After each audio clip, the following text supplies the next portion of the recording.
إن الحمد لله علي الذات عظيم الصفات سميع السمات كبير الشان جليل القدر رفيع الذكر مطاع الأمر جليل البرهان فخيم الاسم عزيز العلم وسيع الحلم كثير الغفران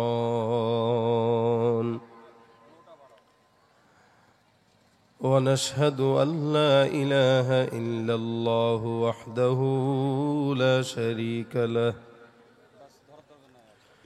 ونشهد أن سيدنا وسندنا وحبيبنا وحبيب ربنا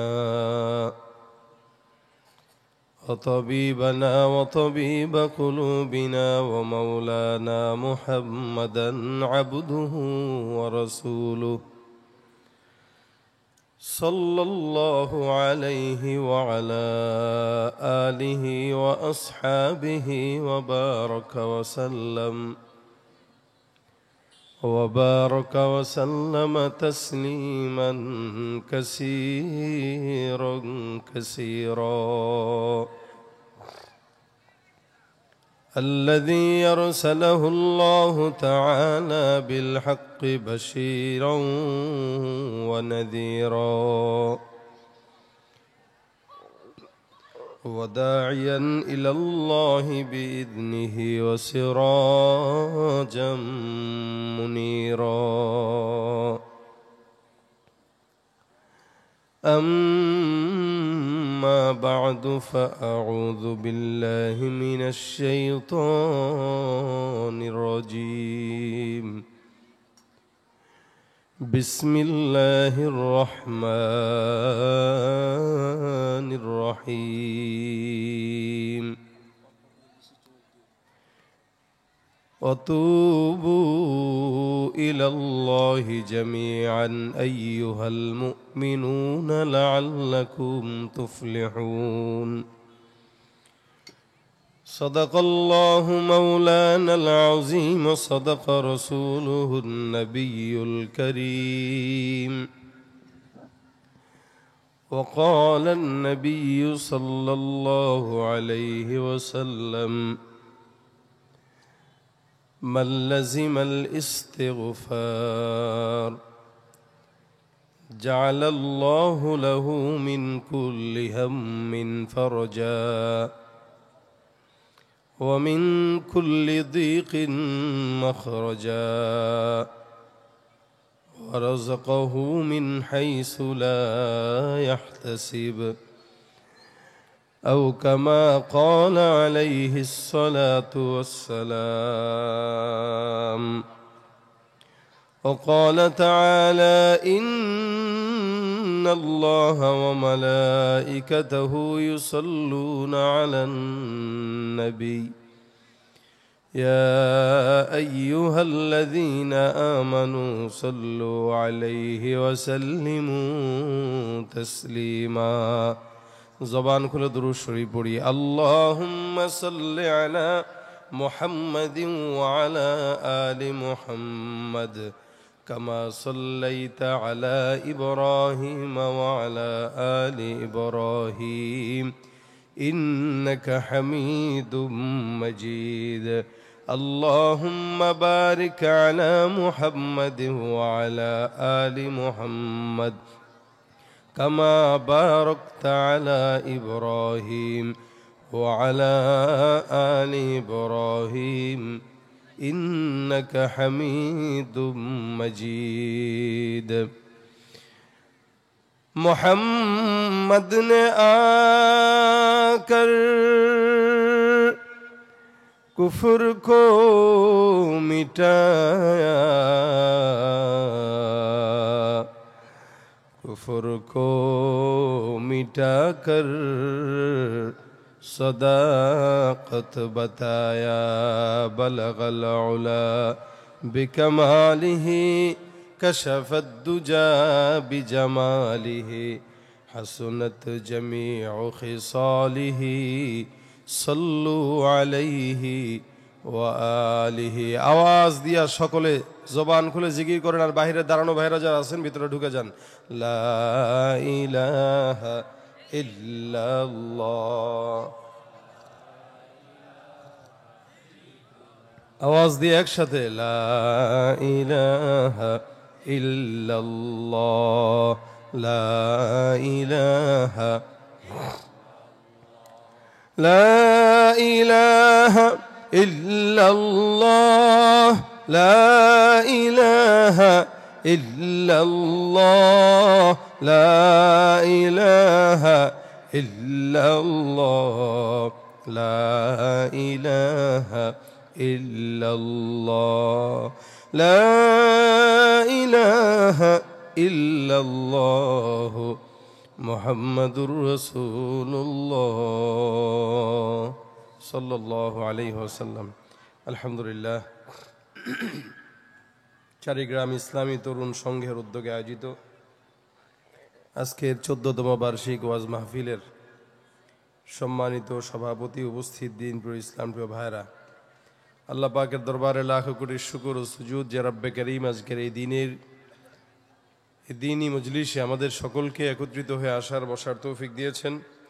কালিমাতুশ শুকর আদায় করি, সকলে বলি আলহামদুলিল্লাহ। আল্লাহ পাক যদি সময় সুযোগ করেন, রহমত করেন, দয়া করেন, তো ইনশাআল্লাহ মুখতাসার সময় কিছু কথা বলবো। আল্লাহ পাক যেন এই মুখতাসার সময়ের আলোচনায় বারাকা দান করে। আপনাদের কষ্ট হচ্ছে নাকি? সুস্থ আছেন সবাই? সব ঘরে ঘরেই বাচ্চা কাচ্চা, নিজেরাও ঠান্ডা, জ্বর, এভাবে সবার কম বেশি অসুস্থতা আছে, আমাদেরও আছে। সেদিক থেকে আল্লাহ পাকের অসুস্থতার নিয়ামতে আছি।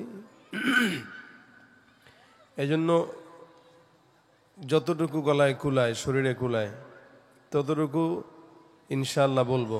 আল্লাহ পাক যেন আমলের নিয়তে বলার শোনা তৌফিক দান করে, বলেন আমিন।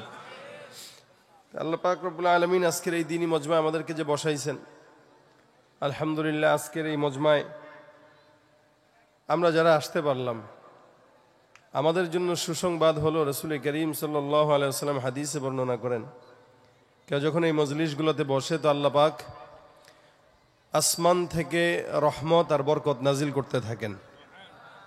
সুবহানাল্লাহটা আরেকটু আসতে বলেন। বক্তা দুর্বল হলে শ্রোতারাও দুর্বল হয়, আমিও দুর্বল তো আপনারাও দুর্বল। বিষয়টা এরকম কি? কোনো সমস্যা নাই। কারণ আজকের আপনাদের মাহফিলের প্রধান বক্তা যিনি, আমাদের স্যার তাজ, আলহামদুলিল্লাহ উনি আসবেন সময় মতো। জুনায়েদ আল হাবিব সাহেব, উনি বয়সে অনেক মুরব্বী, কিন্তু আমাদের চাইতেও ওনার জোয়ানি বেশি। আলহামদুলিল্লাহ উনি আসবে, যথেষ্ট আওয়াজ দেওয়া লাগবে, সেটার জন্য শক্তি সঞ্চয় করা দরকার আপনাদের। আমি বেশি শক্তি খরচ করাবো না।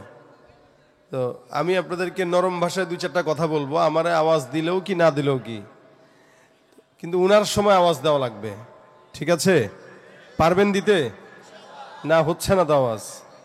পূর্ব প্রস্তুতি তো অন্তত দেখা দরকার। একটু বলেন তো আলহামদুলিল্লাহ, নারে তাকবীর।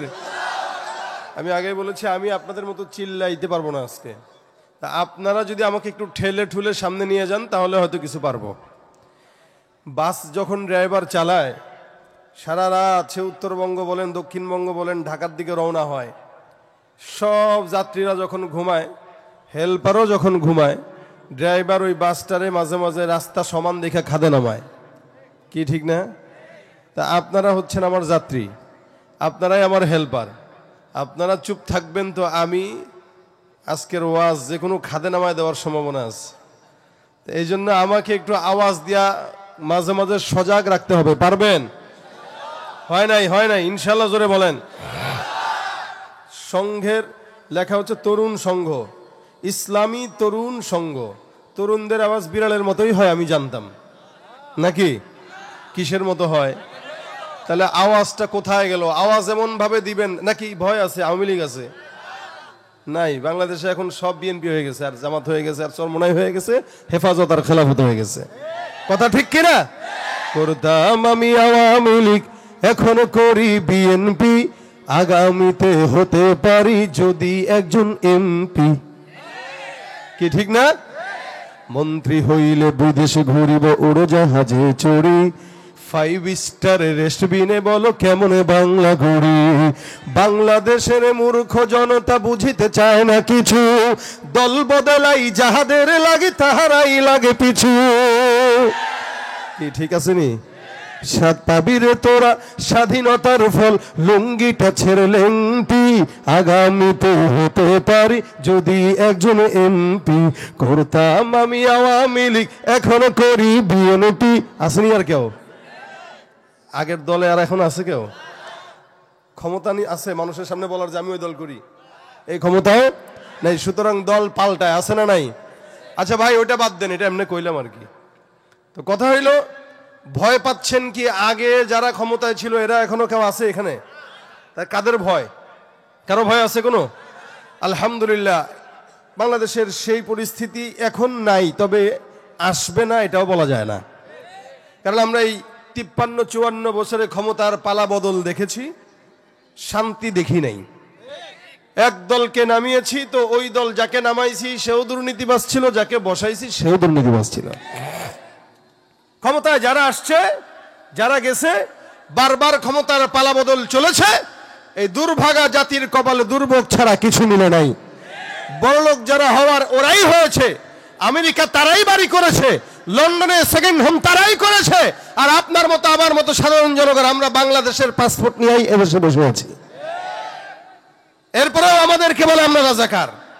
যারা এতদিন পর্যন্ত আমাদেরকে রাজাকার বলে সম্বোধন করেছে, আর আজকে তাদের দেখা মিলতেছে না, আমি তো বলবো সবচাইতে বড় রাজাকার তারা, কারণ তাদের পাসপোর্ট দুইটা। আমাদের একটা পাসপোর্ট, আমাদের ডাবল পাসপোর্ট নাই। যাদের ডাবল পাসপোর্ট, যাদের ডাবল সেকেন্ড হোম, যাদের দেশেও বাড়ি থাকে বিদেশেও বাড়ি থাকে, এদেশের ভিতরে সবচাইতে বড় রাজাকার ছিল তারা, সবচাইতে বড় রাজাকার ছিল তারা। ভাইরা আমার, এরপরও আমাদেরকে তারা রাজাকার বলেছে। কারণ কি জানেন? চোর যখন চুরি করে, ও মানুষ যাকেই সামনে দেখে তাকেই চোর চোর বলে চিৎকার দিয়ে সামনে আগায়, যাতে আশেপাশের মানুষ তাকে চোর মনে না করে। ঠিক এদেশের দুর্নীতিবাজ গুলাও দুর্নীতি করেছে তারা, আর রিক্সাওয়ালাকে জেলখানায় দিয়েছে। সন্ত্রাসী করেছে তারা, কওমি মাদ্রাসার এই সমস্ত আলেম দ্বীনদেরকে জঙ্গি মামলায় তারপরে জেলখানায় দেওয়া হয়েছে। মূলত জঙ্গিবাদ সন্ত্রাস যারাই, ওরাই যারা আমাদের নাম বিক্রি করে আমাদেরকে অত্যাচার করেছে। মূলত আমরা জঙ্গি না, আমরা রাজাকার না, যারা অত্যাচার করেছে তারা রাজাকার, তারা জঙ্গি, তারাই সব। আজকে তারা নাই, কিন্তু আসবে না এটাও বলা যায়। ভিন্ন নামে আসতে পারে, ঠিক কিনা যেরকম নাম পাল্টায় পাল্টায় আসবে, এসে এসে আবারও তারা আমাদের উপরে স্বৈরাচারিতার ভর করবে। মনে রাখবেন, এক স্বৈরাচারী আমরা বিদায় করেছি আলহামদুলিল্লাহ, তবে এখনো শঙ্কামুক্ত নয় বাংলাদেশ। আবার দ্বিতীয়ভাবে যদি কেউ স্বৈরাচারিতার ভূমিকায় পালন করতে চায়, পদার্পণ করতে চায়, ভাই বাংলার জনগণ 40 মিনিটের মাথায় তাদেরকে দেশ ছাড়া করতে বাধ্য হয়েছে। আবারও কেউ যদি তাদের ভূমিকায় নিজেদেরকে রাখতে চায়, 20 মিনিট লাগবে না, তাদেরকেও বাংলার জমিন থেকে বিতাড়িত করা হবে। ঠিক কিনা বলে বলেন?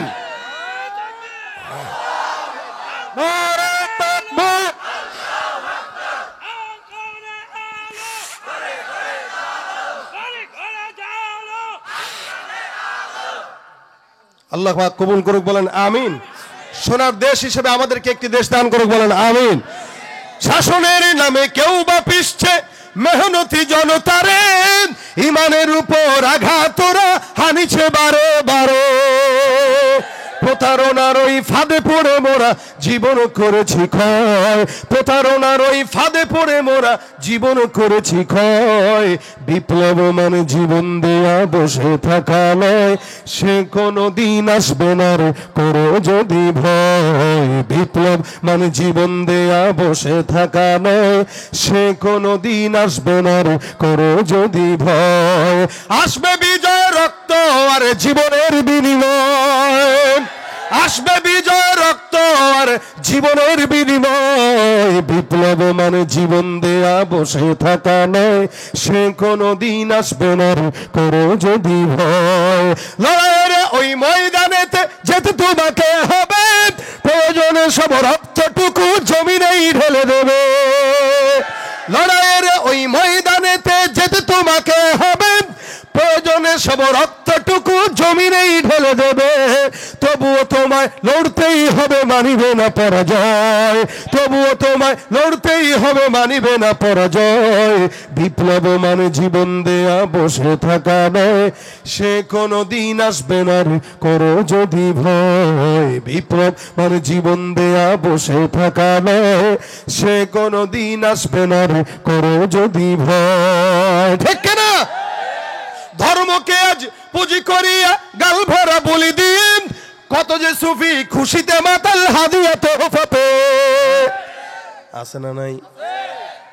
সব টুপিওয়ালা টুপিওয়ালা না, সব দাড়িওয়ালাও দাড়িওয়ালা না। কিছু মানুষ টুপি লাগায়া ধান্দাবাজির ফিকির করে ভণ্ড সাজে। প্রতারণার ওই ফাঁদে পড়ে মোরা জীবন করেছি ক্ষয়। প্রতারণার ওই ফাঁদে পড়ে মোরা জীবন করেছি ক্ষয়। বিপ্লব মানে জীবন দেয়া, বসে থাকা নয়, সে কোনো দিন আসবে না রে, করো যদি ভয়। ভয় করবো কাকে? নারায়ে তাকবীর। জোরে বলেন নারায়ে তাকবীর। সব যুবকদের আওয়াজ সিংহের মতো হতে হবে। রাজি আছেন? আল্লাহ পাক আজকের মজমাকে কবুল করুক, বলেন আমিন। কষ্ট লাগবে আপনাদের? একটু খোঁচাইতেছি আর কি। কি বলেন? কষ্ট লাগবে? ক্ষুধা লাগবে? আর একটু কষ্ট দেয়। এবার সামনের দিকে একটু আগায় আগায় যান, একটু আগান, একটু আগান, ঠেলেন, পিছন থেকে দোলা দিয়ে ঠেলেন।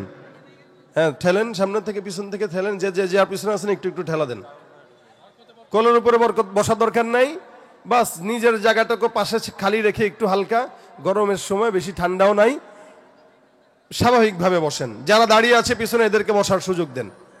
ডানে বামে বসার জায়গাগুলো থাকলে বসতে দেন, সবাইকে বসতে দেন।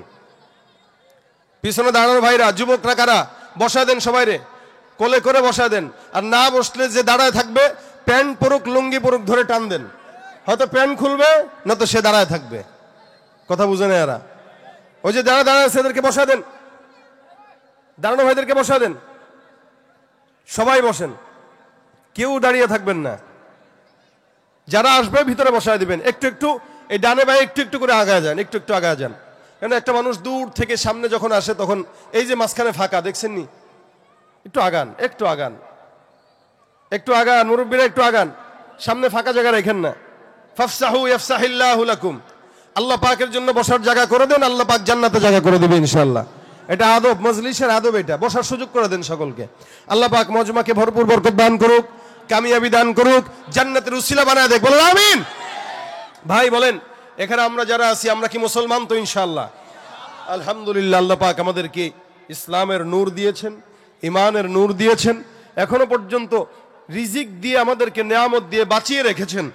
এখনো পর্যন্ত আমরা যে মুসলমান স্বীকার করতে পারতেছি, এটা আল্লাহ পাকের শুকরিয়া। তবে হ্যাঁ, মুসলমান হলেও আমাদের ঝামেলা আছে।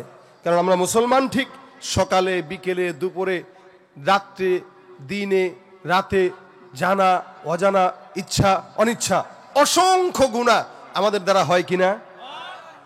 আমার দ্বারাও হয়, আপনাদের দ্বারাও হয়। এমন কেউ নাই যার হায়াতের মধ্যে কোনো গুনাহ নাই। প্রত্যেকটা মানুষ গুনাহগার। হ্যাঁ, নবীরা গুনাহ করতে পারে না, আল্লাহ পাক তাদেরকে ক্ষমা করে দিয়েছেন।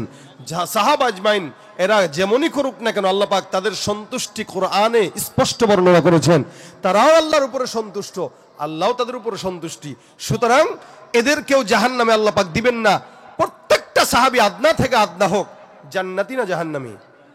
কথা বলেন, জান্নাতি। হার সাহাবী নবী জান্নাতি। যা সাহাবা একরাম আছে যে নামাজও পড়তে পারে নাই জিন্দগিতে, এক ওয়াক্ত রোজা রাখতে পারে নাই একটাও, জিহাদ করে শাহাদাত বরণ করেছে, ইসলাম কবুল করেছে আর জিহাদ করে শাহাদাত বরণ করেছে, এই সাহাবীটাও প্রত্যেকটা মানুষ জানা রাখা উচিত সত্যের মাপকাঠি এবং কি জান্নাতি। সুবহানাল্লাহ ওয়া বিহামদিহি। কোনো সন্দেহ নাই। তাবেঈ যারা আছে এদেরকেও আল্লাহ পাক মাফ করে দিয়েছেন, কারণ এরা রাসূলের সাহাবীদেরকে নিজের চোখে দেখেছেন, এই জন্য তাদের নাম তাবেঈ। কিন্তু এরপর থেকে আল্লাহ পাক রব্বুল আলামিন জামানা যত সামনের দিকে আগাবে, প্রত্যেকটা মানুষের গুনাহ আছে, হ্যাঁ কম বেশি।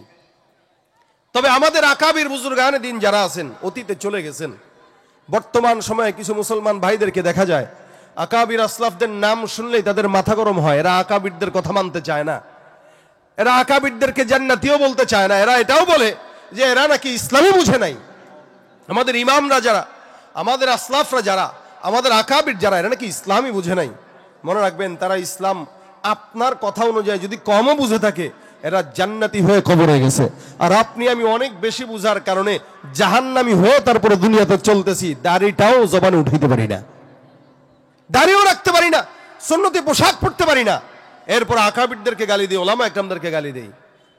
অথচ আমার গুনাহের হালতটা যদি কেউ জানতো, তাহলে আমি কারো সামনে দাঁড়িয়ে কথা বলার মতো দুঃসাহস আমার ছিল না। আমার যেই গুনাহ, অন্যের গুনাহ নিয়ে চর্চা করার সময় কোথায়? আমার যে অন্যায়, আরেকজনের অন্যায় খোঁচাবার সময় কোথায়? আমি নিজেই তো নিজের সময় পাচ্ছি না যে আমার আল্লাহ পাক আমার গুনাহ মাফ করতেছে কিনা। দেখেন, সাহাবা আজমাইন যদিও দুনিয়ার জমিন থেকেই জান্নাতের সুসংবাদ পেয়েছিলেন, কিন্তু এরপরেও সাহাবা আজমাইন টেনশন করতেন। হযরত ওমর মাঝে মাঝে বলতেন যে আরে, কেউ যদি জাহান্নামে যায় তাহলে তো আমিও ওমরই মনে হয় জাহান্নামে যাব। হযরত ওমরের মতো লোক বলতেন। আবার কখনো কখনো এটাও বলতেন, কেউ যদি জান্নাতে যায় তাহলে আমি ওমরই যাব। সাহাবা আজমাইনদের ঈমান ছিল এতটুকু। কখনো কখনো তো হযরত ওমর এই কথাও বলতেন যে আমার নামটা কি মুনাফিকের খাতায় আছে কিনা। পেরেশানি হয়ে যাইতেন হযরত ওমর।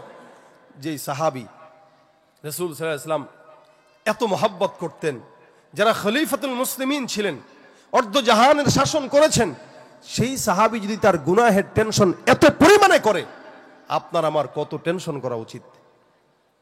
এই জন্য ভাইরা আমার, আল্লাহ পাক রব্বুল আলামিন বান্দাকে বান্দার টেনশন করতে বলেছেন। গুনাহ হয়ে যাবে, এটা আমার স্বাভাবিক, আপনারও হওয়া স্বাভাবিক, আমাদেরও হওয়া স্বাভাবিক। একটা গুনাহ করা বান্দার শান, এটা বান্দার সাথে যায়। বান্দা যদি গুনাহ না করতো, অন্য কোন জাতিকে আল্লাহ পাক আমার জমিনে পাঠাইতেন। বান্দা গুনাহ করে, আবার গভীর রাত যখন হয় তখন আল্লাহর কাছে চোখের পানি ছেড়ে কাঁদে, তা আল্লাহ বান্দার এক ফোঁটা অশ্রু, বান্দার অনুতাপের যে অশ্রু আছে, এই অশ্রু দিয়ে আল্লাহ পাক জাহান্নামের আগুনকে নিভায় দেওয়ার জন্য যথেষ্ট করে দেয়। জোরে বলেন সুবহানাল্লাহ। এই জন্য আল্লাহ পাক রব্বুল আলামিন বলেন, জমিনের মধ্যে কোনো বান্দা যখন গুনাহ করে, এই বান্দাটা গুনাহ করার কারণে আমি আল্লাহ পাক রব্বুল আলামিন তাকে ছেড়েও দেই না। কারণ আল্লাহর হাবিব সাল্লাল্লাহু আলাইহি ওয়াসাল্লামের সঙ্গে আমার আল্লাহ পাকের চুক্তিবদ্ধতা আছে। পয়গম্বর বারবার বলেছেন, আল্লাহ, জমিন থেকে আমি বিদায় হয়ে যাব, আমার উম্মতদের দশা কি হবে? এই জমিন থেকে বিদায় হওয়ার পর উম্মতদের হালত কি হবে? এদেরকে কি করবেন? এদেরকে টেনশন নিয়ে আমি আল্লাহর হাবিব সাল্লাল্লাহু আলাইহি ওয়াসাল্লাম, এদের টেনশন নিয়ে আমি কবরে যেতে পারি না। আমি জমিনের মধ্যে না থাকি, আমার উম্মতরা জান্নাত পাবে নাকি জাহান্নাম পাবে, এটা তো আমার জানা দরকার। আমার আল্লাহ পাক রব্বুল আলামিন চমৎকার করে আমার পয়গম্বরকে সুন্দর করে আল্লাহর নবীকে সান্ত্বনা দিয়ে বলেন, রাসূল, আপনি দুনিয়ার জমিনে না থাকলেও আপনার কোনো টেনশন নাই, আপনার উম্মতদেরকে জান্নাত পর্যন্ত নিয়ে যাবার দায়িত্ব আমি আল্লাহ রব্বুল আলামিন কুদরতের হাতে নিয়ে নিলাম। আমার আল্লাহ পাক রব্বুল আলামিন আল্লাহর কুদরতি হাতে বান্দাকে জান্নাত পর্যন্ত নিয়ে যাওয়ার ওয়াদা। আমার হাবিবকে আল্লাহ পাক ডাক দিয়ে বলেন, লা আতরুকু উম্মতাকা ফারদা ইয়া রাসূলুল্লাহ, আপনার উম্মতরা একা নয়, আমি আল্লাহ পাক রব্বুল আলামিন আপনার উম্মতের সাথে সব উম্মতদেরকে একা একা ছেড়ে দিয়েছি। আপনি আখিরি জামানার পয়গম্বর, জমিনের মধ্যে আপনার কত সম্মান আমি আল্লাহ পাক রব্বুল আলামিন দান করলাম। এই জমিন থেকে আপনার উম্মতদেরকে আমি যখন বিদায় করব, যখন নাকি কিয়ামতের ময়দান সংগঠিত হয়ে যাবে, কিয়ামতের ময়দানে আমি আল্লাহ পাক রব্বুল আলামিন হাজারো হাজারো লক্ষ পয়গম্বরের উম্মত রাখলাম, সমস্ত নবীর উম্মতরা সিরিয়ালে সিরিয়ালে দাঁড়ায় থাকবে। আপনি আখিরি জামানার পয়গম্বরের উম্মতরা আগে আগে জান্নাতে যাবে, তারপরে সব নবীর উম্মতরা জান্নাতে ঢুকবে। আগে আল্লাহ পাক রব্বুল আলামিন আপনাকে আমাকে দান করবেন। এত গুনাহ হওয়ার পরেও অন্যান্য নবীদের জামানায় যেই ফিতনা ছিল না, বর্তমানে সব থেকে বেশি ফিতনা। কারণ শেষ জামানা, শুধু ওই জামানার কথা বাদ দিলাম, আজ থেকে 50 বছর আগেও যদি চিন্তা করেন, এই 50 বছর আগে, 30 বছর আগে জামানার যেই হালত ছিল, এখন তার চাইতে 100 গুণে বেশি খারাপ। ভাইরা, আমার মোবাইলটা চলে আসলো, আর ফিতনা আমাদের ঘরে ঘরে পকেটে পকেটে ঢুকে গেল। এক সময় তো ঘরে টিভি রাখতে মানুষ দ্বিধা করতো। যেই ঘরের টিভি ছিল, আল্লাহওয়ালা যারা, নামাজি যারা, তারা ওই ঘরের মধ্যে বাসা ভাড়াও কাউরে দিত না। কি ঠিক না? এই ঘরে টিভি আসেনি, দেখো টিভি আছে, না না না না, টিভিওয়ালা মানুষ আমি বাসা ভাড়া দিব না। কারণ টিভিটার মধ্যে মানুষ গুনাহ করতো, এই কারণে দিত না। কিন্তু মনে রাখবেন, টিভির ভিতরে গুনাহ যেটা করতো এটা কিন্তু প্রকাশ্যে করতো, গোপনে করতো, প্রকাশ্যে করা যেত না। কারণ ফ্যামিলির মধ্যে মা বাবা সন্তান সন্ততি একসঙ্গে বসে গুনাহ করার কোনো সুযোগ ছিল না। টিভিটার মধ্যে গুনাহ করার জন্য সুযোগ ছিল না। হ্যাঁ, গুনাহ যদি করা লাগতো একা একা দেখা লাগতো। কিন্তু এখন মোবাইলে সে এমন অবস্থা হয়ে গেছে, ঘরের মধ্যে টিভি থাকলে আর কেউ খারাপ কিছু মনে করে না। কিন্তু মোবাইলটা যে পকেটের মধ্যে ঢুকায় রাখছে, টিভি দিয়া যেই গুনাহ করা না যায়, মোবাইল দিয়া তার চাইতে 100 কোটি গুণে বেশি গুনাহ হয়, ঠিক কিনা? ভালো কিছু দেখবেন, ওয়াজ মাহফিল চালেন, হুজুরের বয়ান শুনবেন, 2 মিনিট পর পর অটোমেটিক অ্যাড চলে আসে, ন্যাংটা মেয়ের ছবি চলে আসে অটোমেটিক, কি আছে না নাই? এগুলো আপনার আমার সমস্ত রাষ্ট্র যদিও বলা হয়, আমাদের দেশের সরকার আগে বলতো মোবাইল দিছে কে অমুক, ইন্টারনেট দিছে কে অমুক, বলতো না? এই দেশে ঘরে ঘরে ইন্টারনেট দিছে কে, এই দেশে ঘরে ঘরে মোবাইল দিছে কে, আধুনিক করছে কে, দেশটাকে স্মার্ট বানাইছে কে, ডিজিটাল বানাইছে কে? দেশ তো ডিজিটাল নয়, বরং শয়তানের দিকে আগাইছে, ঠিক কিনা? যত ডিজিটাল ততই টালমাটাল মানুষ, ঠিক কিনা বলেন? 50 বছর আগের দুনিয়ার হালত এমন ছিল না, মানুষগুলোর ভিতরে মনুষ্যত্ব ছিল, এখন মনুষ্যত্ব নাই। যার কারণেই তো 1 টাকার জন্য একজন আরেকজনকে হত্যা করতে করে। এই মুসলমান, আগে মানুষের মধ্যে মায়া মহব্বত ছিল, এখন মায়া মহব্বতও নাই। আগে গুনাহ ছিল কিন্তু সেটা গোপনে ছিল, আর এখন গুনাহটা গোপনে নয় প্রকাশ্যে করে। প্রকাশ্যে কেউ যদি দেখে, এমন অবস্থা, যে গুনাহ করলো তার লজ্জা লাগে না, যে গুনাহ দেখলো তারই যেন লজ্জা লাগে, ঠিক কিনা জোরে বল? আমাদের দেশের যত বড় বড় পার্কগুলো আছে, গাছের বড় বড় বট গাছগুলো আছে, দেখবেন এলাকার মধ্যে গাছের নিচে বসে বসে কপত কপতি মিলে যদি আড্ডা মারে, আর এলাকার কোনো মুরব্বী যদি পাশ দেয়া হেঁটে যায়, কয় কিরে বেটা কি করতেছস, তোর নাম কি, বাপের নাম কি? কয় কেন? কয় এগুলা দিন দুপুরে বসে বসে গাছের নিচে আড্ডা মারো, হ্যাঁ লজ্জা শরম লাগে না? কাকা আপনি তো খুব খারাপ মানুষ, আমরা পার্সোনাল কাজে বসে আছি, আপনি দেখতেছেন কেন? কথা বুঝেন না আপনারা? এ পার্সোনাল কাজে বসে আমি দেখলাম কেন? অর্থাৎ সে কুকুরের মতো জায়গায় বে জায়গায় বেহায়াপনা করবে, ওইটা দোষের না, আমি দেখলাম কেন, এটা দোষের হয়ে গেছে। যে অন্যায় করবে তার কোনো হিস নাই, যে অন্যায় করবে তার কোনো অনুভূতি নাই। যে দেখলো তাকে আরো বলে, এই আপনি দেখতে গেছেন কেন? এগুলো পার্সোনাল বিষয়, এরা করো। আর এক সময় আমাদের দেশে মা বোনেরা রাস্তা দিয়ে যখন হেঁটে যেত, কোনো মুরব্বী মানুষ যদি পাইতো, অথবা জওয়ান ছেলে যদি রাস্তায় হেঁটে যাইতো, মুরব্বী মহিলাও হোক 60 বছর 70 বছর, একটা পরপুরুষকে দেখার সাথে সাথে ওই মুরব্বী মহিলাটাও পর্যন্ত গাছের আড়ালে লুকায় যাইতো। এই দৃশ্য আগে দেখেন না আপনারা? গ্রামে আসে না এগুলা? কিন্তু মুসলমান এখন দেখবেন, মানুষ সামনে হাঁটে, বাজারের মধ্যে হাঁটে, মার্কেটে হাঁটে, মা বোনরাও মার্কেটে যায়, যদি বুকের উপরে কাপড়টা থাকে, কোনো পুরুষ দেখলে কাপড়টা সরায় তারপরে আবার ঠিক করে দেওয়ার নামে দেখায় দেয়। কোথায় গেল শরম, কোথায় গেল লজ্জা? মানুষ তো আর আগের মতো নাই, সবগুলো জানোয়ারের চাইতেও খারাপ হয়ে গেছে। ওরা মানুষ হয়ে জন্ম নিয়ে জানোয়ারের ভাব দেখায়, মানুষ হয়ে জন্ম নিয়ে জানোয়ারের ভাব দেখায়, ঈমান নিয়ে বেঁচে থাকা দায়, ঠিক কিনা ভাইরা আমার? প্রত্যেকটা জায়গায় জায়গায় গুনাহ আর গুনাহ। 50 বছর আগে আপনার আমার 30 বছর আগের অবস্থা দুনিয়ার জমিনের ছিল হালত কেমন, এখন বর্তমান সময়ের হালতটা আরো দ্বিগুণ খারাপ। আপনার আমার নিজের বাড়ির মধ্যে আগে দেখতাম কোরআনের তেলাওয়াত হতো, এখন কোরআন আছে কিন্তু তেলাওয়াত নাই। আগে কোরআনও ছিল, তেলাওয়াত ছিল, এখন কোরআন আছে, তেলাওয়াত নাই। বরঞ্চ কোরআনের উপরে ধুলা জমতে জমতে জমতে জমতে 1 কেজি ধুলা জমে যায়। সারা বছর রমজান মাস ছাড়া কোরআন ধরার মতো একটা মানুষও পাওয়া যায় না। এ ভাইরা আমার, অথচ আমরা আমাদের ছোটবেলা, আমার ঘুমও ভেঙেছে আমার বাবা মায়ের কোরআনের তেলাওয়াতের আওয়াজে। সকালবেলা যখন ঘুম থেকে জাগতাম, তাকায় দেখতাম মা পড়তেছে সুবহানাল্লাহ, আলহামদুলিল্লাহ, লা ইলাহা ইল্লাল্লাহ, ঠিক কি না? মা তেলাওয়াত করতো জিকির, বাবা তেলাওয়াত করতো কোরআন। 6 তাসবির আমল, 3 তাসবির আমল, অমুক আমল, তমুক আমল। আপনার আমার মা বাবার কণ্ঠের তেলাওয়াত আমরা শুনতাম। আমি আমার নিজের বাবার কথা এখনো যদি বলি, এখনো পর্যন্ত আমি আমার বাবাকে দেখি, জন্মের পরে বুঝ হওয়ার পর থেকে আজ পর্যন্ত দেখতেছি, প্রতিনিয়ত সকালবেলা ফজরের নামাজের পর আমার বাবা সুন্দর করে কোরআন তেলাওয়াত করতে দেখবেন। আগের কালের জামানার নানীরা, আগের কালের জামানার দাদিরা, আমার আগের চাচারা, চাচিরা, ফুফুরা, ফুফিরা, খালারা, খালুরা সকালবেলা সূরা ইয়াসিন তেলাওয়াত না করে উঠান ঝাড়ু দিত না। আবার বিকেলবেলা সূরা ওয়াকিয়া তেলাওয়াত না করে করের কাজের মধ্যে হাত দিত না। সকালবেলা সূরা ইয়াসিন, দুপুরবেলা বিকেলবেলা সূরা ওয়াকিয়া, রাত্রিবেলা সূরা মুলক তেলাওয়াত করে তারপরে ঘুমের মধ্যে যেত।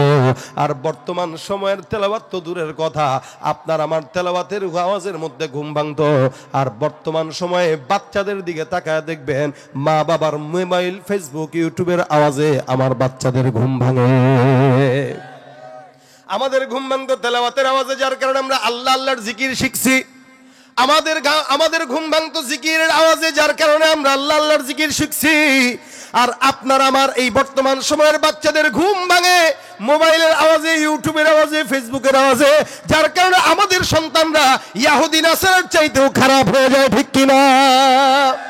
এ মুসলমান নবীর উম্মত, এই কারণে জামানা যেহেতু অনেক খারাপ, আমার আল্লাহ পাক রব্বুল আলামিন বলে, বান্দা গুনাহ তো হবে, এটাই স্বাভাবিক, কিন্তু গুনাহ হওয়ার পর বান্দা তোমাদের একটা কাজ আছে। আল্লাহ পাক রব্বুল আলামিন বলেন, অতুবু ইলাল্লাহ জামিআন আইয়ুহাল মুমিনুনা লাআল্লাকুম তুফলিহুন। প্রত্যেকটা ইমানদারকে আল্লাহ পাক রব্বুল আলামিন তাওবার জন্য আদেশ দেয়, লা তাকুনাতু মির রাহমাতিল্লাহ ইন্নাল্লাহা ইয়াগফিরুয যুনুবা জামিআ ইন্নাহু হুয়াল গফুরুর রহিম। আল্লাহ পাক রব্বুল আলামিন বলে, হে মুমিন, জমিনের মধ্যে আমি আল্লাহ রব্বুল আলামিন বললাম, বান্দা এই জমিনের মধ্যে এমন কেউ নাই যারা তোমাকে বলবে অন্যায় হইলো আমার কাছে আসো ক্ষমা করব। একবার দুইবার ভুল করার পর এমন কোন বান্দা নাই 3 বারের বেলায় ক্ষমা করে। একবার দুইবার তিনবার পাঁচবার 10 বার মা বাবার কাছে গেল কোন বান্দা ক্ষমা পায় না। কিন্তু আমার আল্লাহ পাক এমন একজন মালিক যে আল্লাহ পাকের কাছে হাজারো বার কোন ইমানদার বান্দা যখন গুনাহ করে, আমার আল্লাহ ওই বান্দাকে আদরের সাথে রাত্রে এসে এসে ডাক দিয়া বলে, আলা মিন মুস্তাগফির, এমন কোন চানেওয়ালা আছো চাও। আমি আল্লাহ পাক রব্বুল আলামিন বললাম, জমিনের মধ্যে কোন গুনাহগার, জমিনের মধ্যে কোন জিনাকারী, জমিনের মধ্যে কোন চোর, জমিনের মধ্যে কোন সুদখোর, জমিনের মধ্যে কোন ঘুষখোর আছো কেউ এমন বান্দা? আমি আল্লাহ পাক রব্বুল আলামিন আসমানে এসে ডাক দিয়ে বললাম, মুমিন গুনাহ যদি হয়ে যায় আমি আল্লাহকে ডাকো, আমি আল্লাহ পাক রব্বুল আলামিন তোমার জন্য আশার বাণী শোনায় দিলাম, লা তাকুনাতু মির রাহমাতিল্লাহ। খবরদার বান্দা, বিছানায় ঘুমানোর আগে চিন্তা করছো আল্লাহ মাফ করবে কিনা। আমি আল্লাহ পাক রব্বুল আলামিন শিখায় দিলাম, জানায় দিলাম, বুঝায় দিলাম। হাজার হাজার গুনাহ হয়ে যাক, আমার হাবিবে কিবরিয়া মুহাম্মদুর রাসূলুল্লাহ সাল্লাল্লাহু আলাইহি ওয়াসাল্লাম হাদিসের মধ্যে বর্ণনা করেন, কোন ইমানদার বান্দা যদি রাত্রিবেলা ঘুমের আগে 3 বার বলে আস্তাগফিরুল্লাহ রব্বি মিন কুল্লি যামবি ওয়া আতুবু ইলাইহি, আমার আল্লাহ পাক রব্বুল আলামিন ওই বান্দাকে ওই রাত্রে যদি মৃত্যু দান করে, আল্লাহ পাক তাকে তওবার মরণটাই নসিব করায় দিবেন। সুবহানাল্লাহ। এ ভাইরা আমার, আল্লাহর হাবিব সাল্লাল্লাহু আলাইহি সাল্লাম বলেন, কেউ যদি এই বাক্যটা একবার পড়ে, রাসূল করিম সাল্লাল্লাহু আলাইহি সাল্লাম বলেন, হাজার গুনাহ যদি হয়ে যায়, সমুদ্রের ফানা পরিমাণ সমান যদি গুনাহ হয়, একটাবার ইস্তিগফারের মাধ্যমে আমার আল্লাহর হাবিব বলেন সব গুনাহ আল্লাহ পাক ক্ষমা করে দিবেন। তুমি পারো করতে মোচন অভাব দুঃখী লোকের, তুমি পরম মুক্তিদাতা মালিকে জগতের, তোমার কাছে চাই যে পানা আমরা প্রতিদিন, তোমার দয়ায় পূর্ণ আমার সারা নিশিদিন। আল্লাহ তুমি দয়ার সাগর, আল্লাহ তুমি রহমানুর রহিম, তোমার দয়ায় পূর্ণ আমার সারা নিশিদিন। কার দয়া? মাফ করার জন্য আছে না নাই? এর জন্য আল্লাহ পাক রব্বুল আলামিন বলে, বন্ধু বানাও মালিক রে। আল্লাহ পাক বলেন, আলা ইন্না আউলিয়া আল্লাহ, আলা ইন্না আউলিয়া আল্লাহ লা খাউফুন আলাইহিম ওয়ালা হুম ইয়াহজানুন। আল্লাহ পাক রব্বুল আলামিন বলে, মুমিন জমিনের মধ্যে আমি আল্লাহ পাক রব্বুল আলামিন বললাম, হে ইমানদার, কোন বান্দা যদি আমি আল্লাহকে বন্ধু বানাও, আল্লাহ পাক রব্বুল আলামিন বলে ওই বান্দার জমিনের মধ্যে কোনো ভয় থাকতে পারে না, মরার পরে জাহান্নামে যাওয়ার কোনো টেনশনও থাকতে পারে না। সুবহানাল্লাহ, আস্তে কোন কোন জোরে কোন সুবহানাল্লাহ। কথাটা কথাটার অবস্থা বুঝেন, গভীরতা বুঝেন। কেউ যদি আল্লাহকে বন্ধু বানায়, দুনিয়াতে তার ভয় নাই। মানে চাকরি করবে, সামনে ইন্টারভিউ, ভয় নাই, টিকায় দিবেন কে? জেলখানা আছে সামনে, মামলা মোকদ্দমা করবে, সহজ করবেন কে? আল্লাহ। ব্যবসা দিতেছে, লস খাওয়ার কোনো টেনশন না, বরকত দিবে কে? বিয়ে করছে, সন্তান নিয়ে টেনশন না, নেককার সন্তান দিবে কে? এগুলো দুনিয়ার ঝামেলা। আল্লাহ বলেন যারা আল্লাহকে বন্ধু বানাবে, এদের দুনিয়ার যাবতীয় কোনো ভয় থাকবে না। সুবহানাল্লাহ। আর মরার পরে বান্দার সবচাইতে বড় পেরেশানি কিসের বলেন তো? কিসের বলেন? কথা কয় না। জাহান্নামের বলেন তো, জাহান্নামের। একটা মানুষ ইন্তেকালের পরে সবচাইতে বেশি কষ্ট, টেনশন, আমি জাহান্নামে যাব কি জান্নাতে যাব। আল্লাহ পাক বলেন, কেউ যদি আমি আল্লাহকে বন্ধু বানায়, ওই বান্দাটার মরার পরে জাহান্নামে যাওয়ার কোনো টেনশন থাকতে পারে না। সুবহানাল্লাহ। সেই মালিককে বন্ধু না বানায় ইহুদি নাসারাকে বন্ধু বানায়, সেই মালিককে বন্ধু না বানায় বিধর্মীকে বন্ধু বানায়। বন্ধু তো বানায়, বিধর্মীর পূজায় যায়, বিধর্মীর উৎসবে যায়, আবার কয় ধর্ম যার যার উৎসব সবার। মনে রাখবেন, আল্লাহ পাক রব্বুল আলামিন বলেন, লা তাত্তাখিদুল ইয়াহুদা ওয়ান নাসারা আউলিয়া বা'দুহুম আউলিয়াউ বা'দ। এরা একে অপরের বন্ধু, তোমরা তাদের বন্ধু হতে পারো না। সুতরাং ইহুদি নাসারা বিধর্মীদেরকে কখনো বন্ধু বানানো যাবে না। বন্ধু কে? আমার আল্লাহ পাক রব্বুল আলামিন বান্দার বন্ধু, বান্দা আল্লাহর বন্ধু। জমিনে অনেক বন্ধু বানায় দেখছেন, লাভ হয় নাই।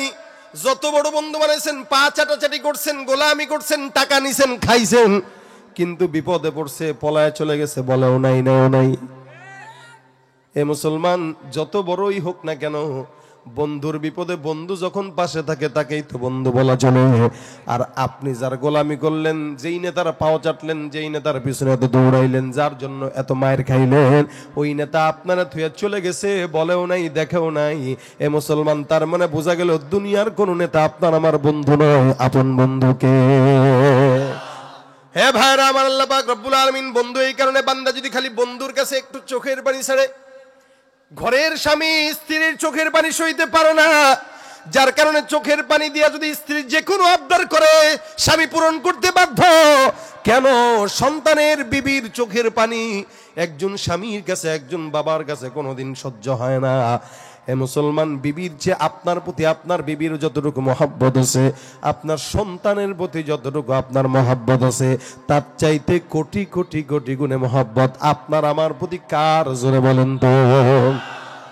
আমরা যদি দুনিয়ার জমিনে কারো চাকরি করি, চাকরি করার পরে এ মুসলমান যদি চাকরি ঠিক মতো না করি, বেতন কাটা হয় কি হয় না? আল্লাহ আমাদের কত বড় বন্ধু দেখেন, আপনাকে আমাকে চাকরি দিয়েছেন। আল্লাহ পাক আপনাকে আমাকে চাকরি দিয়েছেন, নামাজ পড়বা, হক পথে চলবা, সত্য কথা বলবা, চাকরি। কিন্তু 24টা ঘন্টা আল্লাহর নাফরমানি করি, চাইলেই তো পারতেন রিজিকটা বন্ধ করে দিতে, করছেন কিনা কন্ত? না। এত নাফরমানি যতই করি না কেন, কোনদিন তো মালিক আপনার আমার রিজিক বন্ধ করেন নাই। তার মানে বোঝা গেল জমিনের মধ্যে সবচাইতে বড় বন্ধু হচ্ছেন আপনার আমার রব আল্লাহ। এ ভাইরা আমার, এই জন্য বেশি বেশি ইস্তিগফার আল্লাহর কাছে। আল্লাহ পাক বলেছেন, তুবু ইলাল্লাহ, আল্লাহকে বন্ধু বানাও, বন্ধু মনে করে তাওবা করো, গুনাহ যত হোক আল্লাহ পাক রব্বুল আলামিন ক্ষমা করে দিবে। বনি ইসরাইলের জামানার ঘটনা। বনি ইসরাইলের কিছু লোক একবার পয়গম্বর মূসার সঙ্গে আসলেন, এসে ডাক দিয়া বলেন, মূসা, আমাদের এলাকায় অনেক বছর হয়ে গেছে বৃষ্টি হয় না, এই বৃষ্টির জন্য আসমানের মালিক থেকে একটু আমাদের কাছে আপনি বলে দেন, আল্লাহ যেন আসমান থেকে বৃষ্টি দেয়। মূসা পয়গম্বর কাছে লোক আসছেন, উম্মত প্রায় 40,000 মানুষ আসছেন মূসা পয়গম্বরের কাছে। আল্লাহ নবী পয়গম্বর মূসা এই 40,000 মানুষকে সমবেত করে ডাক দিলেন আল্লাহর কাছে, মালিক আসমান থেকে বৃষ্টির ফায়সালা করে দাও। আল্লাহর নবী মুসা হাত উঠায় উঠায় বারবার আল্লাহর কাছে ডাকে আর বলে, আল্লাহ আসমান থেকে বৃষ্টির ফায়সালা করে দাও। আমার রব্বুল আলামিন আসমান থেকে বৃষ্টির ফায়সালা তো করেই না, আবার মুসা পয়গম্বর চায়, বৃষ্টি তো হয় না, রৌদ্র বাড়ে। আল্লাহর নবী মুসা পয়গম্বর বারবার চায়, এরপরেও আসমানের হালত একই অবস্থায় হয়ে গেছে। কিছুক্ষণ পর কেমন জানি আল্লাহ পাক মুসা পয়গম্বরকে জানায় দিয়া ডাক দিয়া বলেন, মুসা এই 40,000 উম্মতের মধ্যে এমন একজন বান্দা আছে যেই ব্যক্তিটা 40 বছর হয়ে গেল কোনোদিন আমি আল্লাহর কাছে একবারও ডাক দেয় নাই, চায় নাই, এই গুনাহ করতে করতে এই পর্যন্ত আসছে। এই বান্দাকে বলো 40,000 মানুষের সামনে যেন ওই বান্দাটা আমি আল্লাহর দরবারে তওবা করবে, যতক্ষণ তওবা না করবে আসমান থেকে বৃষ্টির ফায়সালা হবে না। একটা মানুষের জন্য আযাব সবার উপরে আসে। এই জন্য আল্লাহ পাক রব্বুল আলামিন বলে, তোমরা যতই কিছু করো না কেন, কাসাবাত আইদিকুম, তোমাদের হাতের অর্জন, যতই গুনাহ যতই আযাব যতই কিছু হয় না কেন, এগুলো আমাদের হাতের কামাই। আযাব গজব যা আসে এগুলো বান্দার হাতের কামাই। আল্লাহ পাক রব্বুল আলামিন যখন বারবার জানায় দিলেন এটা করতে বলো, এটা করতে বলো, মুসা পয়গম্বর ডাক দিয়া বললেন, এই ইয়া মানা আসাল্লাহ, কে আছো আল্লাহর সঙ্গে অবাধ্যতা করছো, 40 বছর পর্যন্ত মালিকের সঙ্গে অবাধ্যতা করলা, গুনাহ করছো, কোনোদিন নেকের কাজ করো নাই। ওই বান্দাটা আল্লাহর কাছে হাত তুলে বলো, কে তুমি? যেই বান্দাটা 40 বছর পর্যন্ত মালিককে ডাকো নাই। মুসা পয়গম্বর ধমকের সুরে ডাক দেয়া বলে, তোমার জন্য এলাকার এতগুলো মানুষ বৃষ্টিহীন দুর্ভিক্ষ এলাকার মধ্যে আসতেছে, তাড়াতাড়ি মালিকের দরবারে তুমি তওবা করে আল্লাহর কাছে মাফ চাও, ক্ষমা চাও। ওই বান্দা আল্লাহর সামনে দাঁড়ায়ও না, মুসা পয়গম্বরকে বলেও না। কিন্তু যেই বান্দা চুরি করে অপরাধ করে সেই বান্দার যারা আছে কিনা নাই, অন্যায় যে করে সে বুঝে আমি অন্যায় করছি। ওই বান্দা গুনাহ করলো, অন্যায় করলো, গুনাহ যখন করলো বান্দা হঠাৎ করে মনে করলো এই জায়গায় আমি ছাড়া তো এরকম গুনাহগার আর কেউ নাই। বান্দা মাথার দিকে তাকায় তাকায়, নিচের দিকে তাকায় তাকায় ভাবে, মালিক এই জমিনের মধ্যে সবচাইতে বেশি গুনাহগার আমি, যেই বছর যেই ব্যক্তিটা 40 বছর পর্যন্ত কোনো নেকের কাজ করে না। এ আল্লাহ, আমি তোমার কাছে মনে মনে তওবা করলাম, আল্লাহ এতদিন পর্যন্ত গুনাহটাকে গোপন রাখছো, আজকে এতগুলো মানুষের সামনে, পয়গম্বর মুসার সামনে আমার গুনাহগুলোকে তুমি গোপন রাখো, প্রকাশ করো না আল্লাহ। আমার পয়গম্বর হাদিসে ডাক দিয়ে বলেন, মান সাতারা মুসলিমান সাতারাহুল্লাহু ইয়াউমাল কিয়ামা, ইমানদার কোন মুমিন বান্দা দুনিয়ার জমিনে কোন ইমানদারের দোষটাকে যদি গোপন করে দেয়, আসমানের মালিক কিয়ামতের ময়দানে ওই বান্দার দোষটাকেও গোপন করে দিবেন। সুবহানাল্লাহ। মুসা পয়গম্বর বারবার বলে, কে আছো এমন, দাঁড়ায় যাও। ওই বান্দা দাঁড়ায় না, নিচের দিকে তাকায় তাকায় বলে, আল্লাহ আমার বুঝ হয়ে গেছে, আমার হুঁশ হয়ে গেছে, মালিক আমি এতদিন পর্যন্ত অন্যায় করলাম, আল্লাহ আমার অন্যায়টা গোপন রাখো, তওবা করলাম, আর কোনোদিন করব না। আসমানের মালিক তো বান্দার মনের খবর জানে কি জানে না? এ মুসলমান, কোন ইমানদার বান্দা যতই বিপদে পড়ুক, আল্লাহকে দিল থেকে যদি ডাকে, আমার মাওলায় ওই বান্দারটাকে সাড়া দেয় কি দেয় না? আমার আল্লাহ পাক রব্বুল আলামিন দেখতেছে, শুনতেছে, ওই বান্দা মাফ চাইতেছে। হঠাৎ করে মুসা পয়গম্বর তাকায় দেখে আসমানের মধ্যে মেঘের মালা দেখা যায়, কালো মেঘ কোথা থেকে দূর থেকে আসে, আবার মেঘ থেকে বৃষ্টি বর্ষণ শুরু হয়ে গেছে। আল্লাহ নবী মুসা ডাক দিয়া বলে, মালিক এতক্ষণ পর্যন্ত কোন বান্দাকে তো মাফ চাইতেও দেখলাম না, দাঁড়াইতেও দেখলাম না। এ রব্বে কারীম, যেই বান্দা মাফ চাইলো না, তুমি তো বললাম মাফ না চাওয়া পর্যন্ত বৃষ্টি দিবা না, কিন্তু কাউকে মাফ চাইতেও দেখলাম না, দাঁড়াইতেও দেখলাম না। আসমান মেঘে মেঘাচ্ছন্ন, বৃষ্টি আসা শুরু হয়ে গেল। কারণটা কি? আমার আল্লাহ পাক রব্বুল আলামিন ডাক দিয়া বলে, মুসা এতদিন পর্যন্ত যেই বান্দার কারণে আমি আল্লাহ আসমান থেকে বৃষ্টি বর্ষণ করি নাই, আজকে এই মুহূর্তের বৃষ্টি বর্ষণটাই শুধুমাত্র তার তওবা নসিব হওয়ার কারণেই দান করলাম। সুবহানাল্লাহ।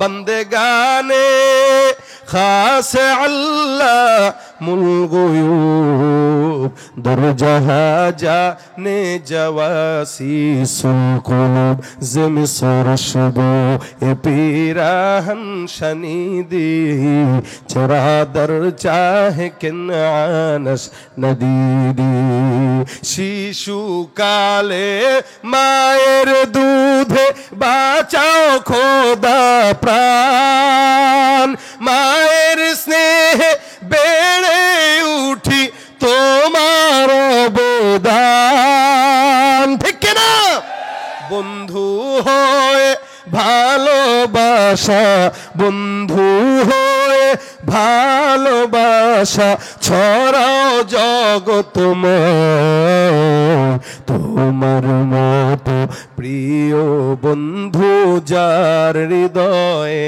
রয় তার কি আর থাকতে পারে তার কি আর থাকতে পারে চিন্তা মৃত্যুর ভয় তোমার মতো প্রিয় বন্ধু যার হৃদয়ে রয় কে বন্ধু মাফ চাইলে করেন তো ইনশাআল্লাহ শুধু করেন না ডাকেন ডাকেন এই চাও আল্লাহর কাছে চাও এই কারণে আল্লাহ জায়গায় জায়গায় তুবু ইলাল্লাহ আস্তাগফিরু রাব্বাকুম ফাকুল তাস্তাগফিরু রাব্বাকুম জায়গায় জায়গায় আল্লাহ পাক শুধু তওবা আর ইস্তিগফারের কথা বলছেন কেন কারণ এই বান্দাদের মতো গুনাহ আর কেউ করবে না এদের গুনাহও বেশি ইস্তিগফারও বেশি আমার পয়গম্বর আপনাকে আমাকে শেখানোর জন্য জানায় দিলেন রাসূল করিম সাল্লাল্লাহু আলাইহি ওয়াসাল্লাম হাদিসে বর্ণনা করেন আমি পয়গম্বর নিজেও প্রতিদিন 70 থেকে 100 বার ইস্তিগফার করতাম সুবহানাল্লাহ কয় না রে কে করতেন রাসূলের তো গুনাহ ছিল অনেক তাই না কথা কয় না আছিল যেই নবী শাফায়াতকারী সারা নবীদের সর্দার জোজাহানের সর্দার ওই নবী বলছেন আমি প্রতিনিয়ত 70 থেকে 100 বার ইস্তিগফার করি তাহলে আপনার আমার তো 1 কোটি বার পড়া দরকার কি বলেন ঠিক না 1 কোটি বার পড়া দরকার আমরা পড়ি কয়বার একবারও না কেউ যদি আবার সামনে একটু বলে আস্তাগফিরুল্লাহ করে বাপ রে বাপ বুজুর্গ কত বড় বুজুর্গ ভিজা ধরবে সে ইস্তেগফার করে অকাম করস বেড়া আবার ইস্তেগফার করস না আরে কয় কি অকাম করি বলেই তো ইস্তেগফার করি কথা বলে না অকাম করি বলেই তো কি করি অকাম যদি না থাকতো তাহলে ইস্তেগফার কেন করতাম আর অকামই যদি না করতাম তাহলে আল্লাহ আমাদেরকে কেন বানাইলো আল্লাহ পাক আমাদেরকে যদি বানাইছেন আমরা গুনাহও করব ইবাদতও করব ঠিক না যদি আমরা গুনাহই না করতাম তাহলে তো আবার আরেক জাতি বানাইতো যারা গুনাহও করতো কানতো কারণ আল্লাহ পাকের কাছে আমাদের গুনাহের পরের যে অস্ত্র ওই অস্ত্রের যত দাম আল্লাহ পাক রব্বুল আলামিন কোন বান্দা গুনাহ করলে গুনার যত খারাপই থাকে ওই এক ফোঁটা অস্ত্রের কারণে ওই সমস্ত খারাপই মাফ করে তার বান্দার দাম আরো বেশি হয়ে যায় তাহলে বান্দার গুনাহ আছে বলেই তো ইস্তেগফার করবে হাসান আল বসরি রাহমাতুল্লাহ আলাইহি নাম শুনছেন তো আপনারা দেখেন ঘটনা শুনেন দামি চমৎকার সুন্দর ঘটনা খালি শোনার জন্য না নিয়ত করব প্রত্যেকে আমরা আমল করব ইনশাআল্লাহ রাজি আছি আল্লাহ তৌফিক দান করুক বলেন আমিন কষ্ট দিছে আপনাদের হাসান বসরি রাহমাতুল্লাহ আলাইহি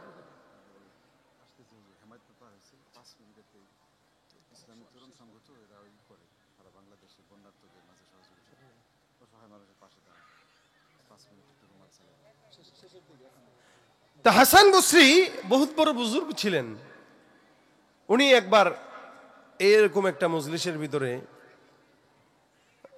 মুজাকারা করতেছেন তো হুট করে একজন বাহির থেকে লোক আসছে এসে বলে হুজুর অনেক গুনাহ করছি হুজুর জিন্দেগিতে শান্তি পাই না আপনি দেখেন যারা গুনাহগার এদেরকে ধরে বেঁধে যদি কোনোভাবে কোনো দ্বীনি মজমায় নিয়ে আসতে পারেন দেখবেন সে পরে বলবে আলহামদুলিল্লাহ খুব শান্তি পাইছি দিলে এটা হলো দ্বীনি মজমার বরকত তা লোক এসে বলতেছে হুজুর আমার অনেক গুনাহ হয়ে গেছে এই জীবনে অনেক গুনাহ করছি কি করব একটা ছোট্ট আমল শিখায় দেন যে আমলের কারণে আল্লাহ পাক আমাকে মাফ করবে হাসান বসরি রাহমাতুল্লাহ আলাইহি বলতেছেন যাও বাসায় যা বেশি বেশি ইস্তেগফার করো কি করবে ইস্তেগফার করবে উনার খাদেমরা উনার পাশে বসা তাকায় দেখা আবার হঠাৎ করে আরেকজন ব্যক্তি আসলো এসে ডাক দিয়া বলতেছে হুজুর আসমান থেকে আমার এলাকায় বৃষ্টি নাই বহুদিন পর্যন্ত বৃষ্টি হয় না দুর্ভিক্ষ এমন কোন আমল শিখায় দেন যে আমলের কারণে আল্লাহ পাক রব্বুল আলামিন আসমান থেকে বৃষ্টি দান করবেন।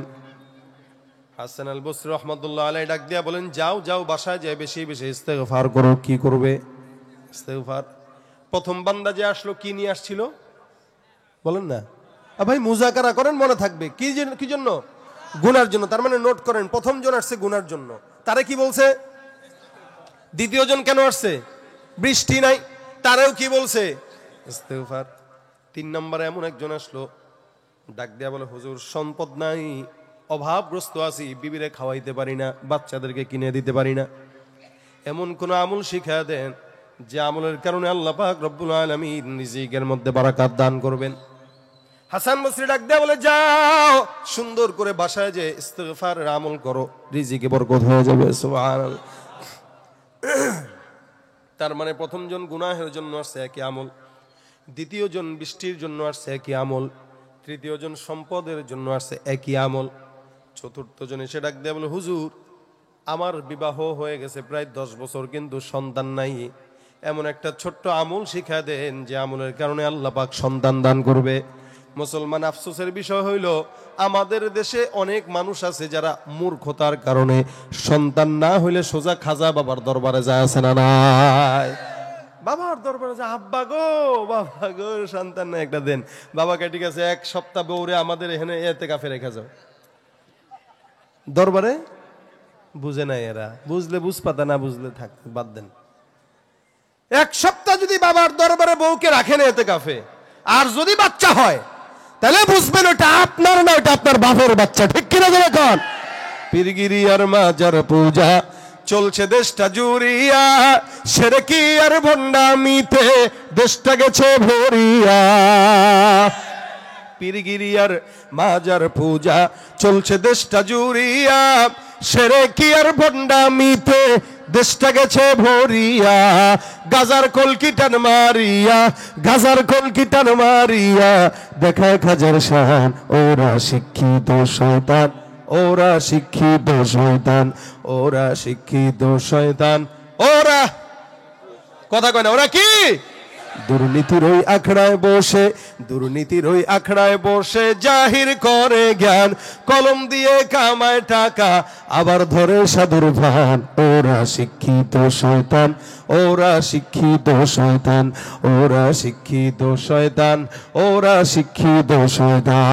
ঠিক না?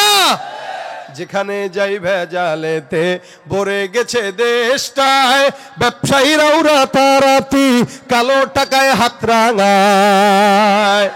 ভেজাল থেকে বাঁচতে হলে খোলা রাখো কান, ওরা শিক্ষিত শয়তান, ওরা শিক্ষিত শয়তান। সন্তান চাবো কার কাছে? কোন মাজারে যাওয়া যাবে? বাবার কাছে যাওয়া যাবে? খবরদার। হাসান বসরিকে ডাক দেয়া কয়, হুজুর সন্তান নাই। উনি ডাক দেয়া বলে, যাও ইস্তেগফার করো। আবার আরেকজন এসে বলে, হুজুর আমার ক্ষেতের মধ্যে ফসল হয় না, বরকত নাই, একদম শুকায় গেছে, বহু বছর হইল ক্ষেতের মধ্যে বরকত পাই না, আমল দিয়া দেন। হুজুর বলে, যাও ইস্তেগফার করো।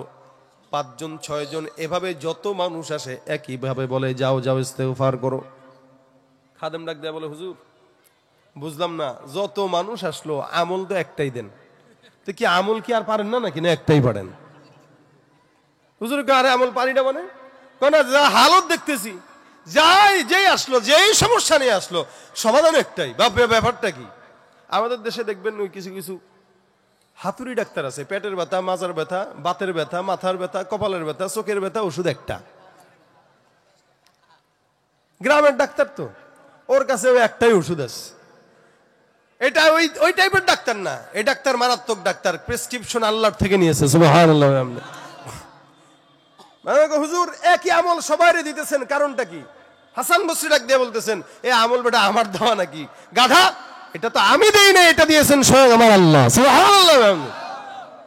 হাসান বসরি ডাক দিয়া বলেন, আমার আল্লাহ পাক কোরআনের মধ্যে বলেছেন, ফাকুলতুস্তাগফিরু রাব্বাকুম ইন্নাহু কানা গফফারা। আল্লাহ পাক রব্বুল আলামিন বলে, কোন ইমানদার বান্দা যদি ইস্তেগফার করে, তোমরা তোমাদের রবের কাছে ইস্তেগফার করো, নিশ্চয়ই আল্লাহ ক্ষমাশীল, তোমাদেরকে ক্ষমা করে দিবেন। তার মানে গুনাহ কোটি কোটি গুনাহ হইলেও কোন ইমানদার বান্দা যদি ইস্তেগফার আদায় করে, আমার আল্লাহ পাক ওই বান্দার ইস্তেগফারের বরকতে বান্দার সব গুনাহগুলো মাফ করে দিবেন। সুবহানাল্লাহ।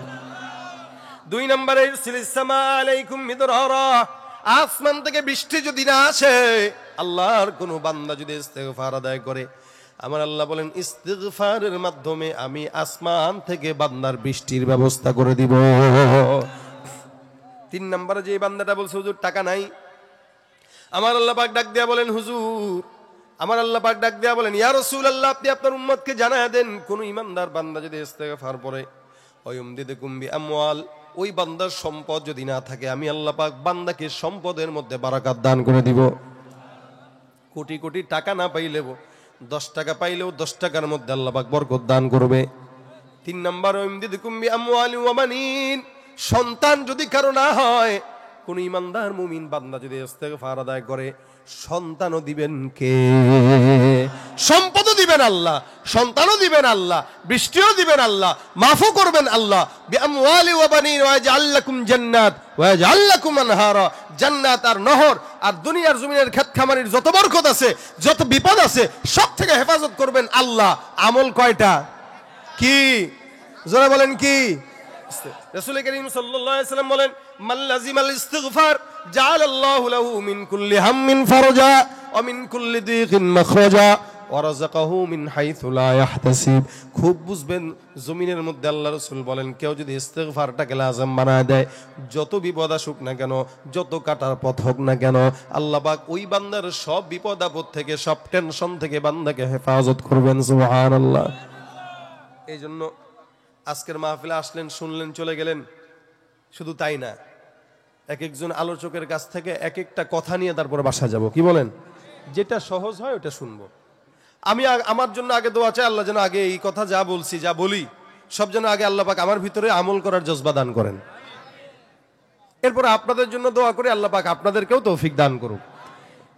যখন সময় হয়, চায়ের দোকানে বসে, মজমায় বসে, গাশতের মধ্যে বসে, তালিমের মধ্যে বসে, একজন আরেকজনের গীবত শেকায়েত না করে ইস্তেগফার করবেন, কাজে দিবে। গীবত করবেন, গুনাহের বোঝা বাড়বে, ইস্তেগফার করবেন, গুনাহের বোঝা কমবে। কোনটা দরকার? বাড়া দরকার না কমা দরকার? কমা দরকার। বাড়াইতে পারি, কমাইতে পারি না। আমরা দুনিয়াতে প্যাঁচ লাগাইতে পারি, ছুটাইতে পারি না। ঝগড়া বাঁধাইতে পারি, সমাধান করতে পারি না। গুনাহ করতে পারি, ক্ষমা চাইতে পারি না। এটা হলো বান্দার আদত।